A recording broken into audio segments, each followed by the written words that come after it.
Je pense que chacun de nous, dans sa carrière, avant d'être un fonctionnaire, avant d'être un agent dans une institution, doit être un militant dans sa tête. Nous sommes dans un pays qui a besoin de nous tous, toutes générations confondues, pour essayer de contribuer, chacun dans son domaine, à ce que la Tunisie avance. Nous avons beaucoup de défis. Notamment, nous vivons dans un monde où les médias, aujourd'hui d'autres défis comme les technologies, le numérique, la digitalisation, l'intelligence artificielle, est en train de nous mettre sous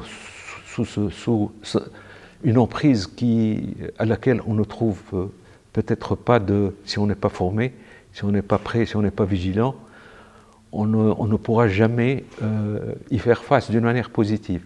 Mais en tout cas, adhérer, contribuer pour qu'on soit acteur. Pour cela, nous avons besoin que nos enfants, que le public d'une manière générale, que les familles aient une analyse, un esprit critique devant chaque information, parce que nous sommes aussi dans l'ère de l'information, mais aussi dans l'ère de la désinformation. Donc chacun qui n'arrive pas à être vigilant, qui ne sait pas faire le distinguo entre une bonne information et une mauvaise information, peut être victime de plusieurs abus, que ce soit en ligne, que ce soit dans...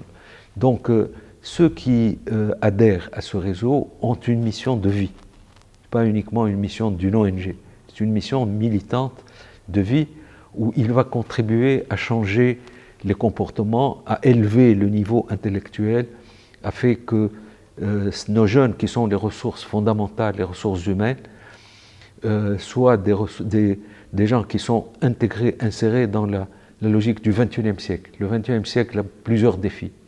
Et donc, si on ne prépare pas nos jeunes, on ne se prépare pas, nous, en tant que citoyens de ce pays-là, à connaître les tenants et les aboutissants de l'information des médias, on pourra être victime, on pourra être sous l'emprise de ça.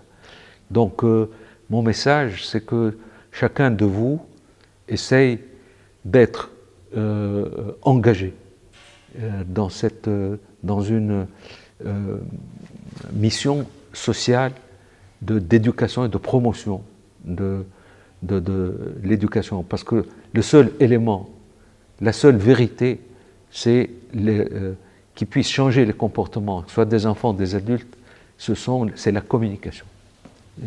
Et donc une communication axée sur quelque chose de bien fondé, de bien étudié, permettra à nos générations futures de faire face et devenir acteurs du XXIe siècle.